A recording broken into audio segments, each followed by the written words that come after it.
नमस्कार विद्यार्थी मित्रांनो.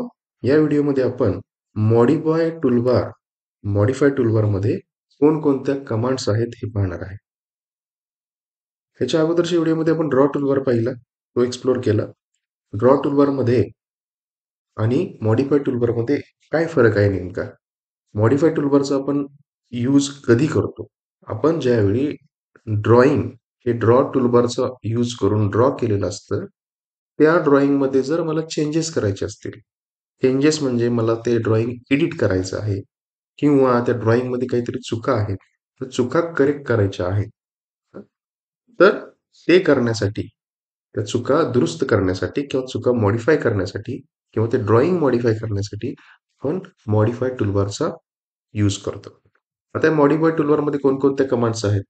हं, तर मॉडिफाय आपण मूव्ह करून करू शकतो, कॉपी करून करू शकतो, त्याच्यानंतर स्ट्रेच करून करू शकतो, रोटेट करून करू शकतो, मिरर करून करू शकतो, स्केल करून करू शकतो, ट्रिम करून करू शकतो. त्याच्यानंतर ट्रिममध्ये सुद्धा 2 ऑप्शन आहेत. ट्रिम आहे, एक्सटेंड आहे. त्याच्यानंतर फिलेट आहे.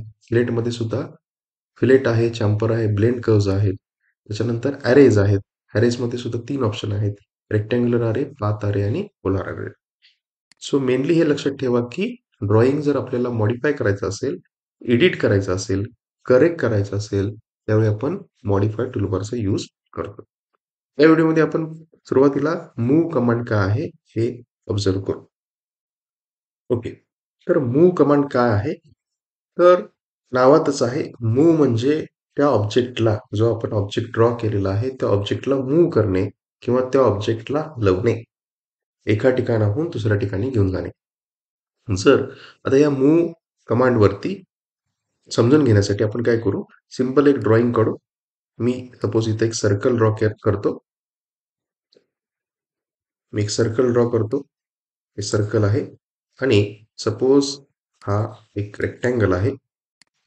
हा एक रेक्टँगल आहे आणि ह्या रेक्टँगलच्या आत ते सर्कल आहे. आता माझी रिक्वायरमेंट ही आहे, की हा सर्कल मला मूव्ह करायचा आहे या रेक्टँगलच्या बाहेर. तुम्हाला मूव्ह करायचा आहे. तर मी काय करणार? मूव्ह कमांडवरती क्लिक करणार. मूव्ह कमांडवरती क्लिक केल्यानंतर मेसेज काय डिस्प्ले होतो? Move select objects. कोणता ऑब्जेक्ट तुम्हाला मूव्ह करायचा आहे तो सिलेक्ट करा.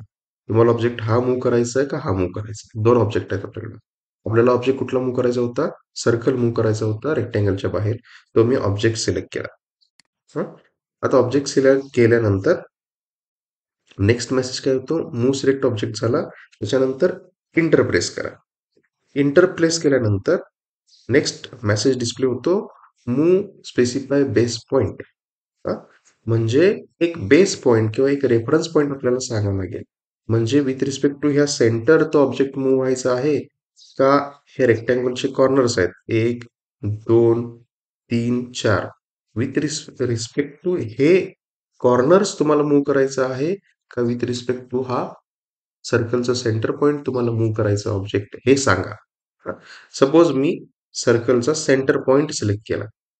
आता सर्कलचा सेंटर पॉइंट सिलेक्ट केल्यानंतर इथं ऑब्झर्व होत असेल, की हा जो सर्कल आहे हा आतला सर्कल आपण कोणत्याही ठिकाणी काय करू शकतो? मूव्ह करू शकतो. इथं टॅबचा यूज करून आपण त्याचा डिस्टन्स देऊ शकतो. म्हणजे सपोज मला 100 मिलीमीटर डिस्टन्सवरती तो पाहिजे असेल तर 100 दिलं मी इथं डिस्टन्स आणि कोणत्या अँगलवरती पाहिजे म्हणजे अँगल्स इथं अजून कन्स्ट्रेंट झालेलं नाही. अँगल सुद्धा आपल्याला डिफाईन केला पाहिजे. इथून जर तुम्ही ऑर्थो मोड कमांड ऑन केलीत, तर एक तर तुम्ही त्या सर्कलला हॉरिझॉन्टली लोकेट करू शकाल किंवा व्हर्टिकली लोकेट करू शकाल. तर हे ऑर्थो मोड ऑफ केला, तर कोणत्याही इन्क्लिनेशनवरती तुम्ही ते लोकेट करू शकता. सो टॅबचा यूज करा आणि डिस्टन्स आपल्याला मेन्शन करायला लागेल. सपोज मी डिस्टन्स इथं 1000 घेतलं किंवा 500 घेतलं, 500 घेतलं, 500 जास्तच होतं थोडं. 250 घेतलं, सॉरी 250 डिस्टन्स आणखी 250 पण जास्त होतं. सपोज 200 डिस्टन्स घेतलं. 200 डिस्टन्स आणि मला जर तो एक्झॅक्टली हॉरिझॉन्टल करायचा असेल तर मला इथं 0 पुट करावं लागेल. इथं अँगल मला 0 द्यावा लागेल. हां. आणि कोणत्याही अँगलवरती जर मला तो द्यायचा असेल, सपोज इथं ऑर्थो मोड ऑन आहे.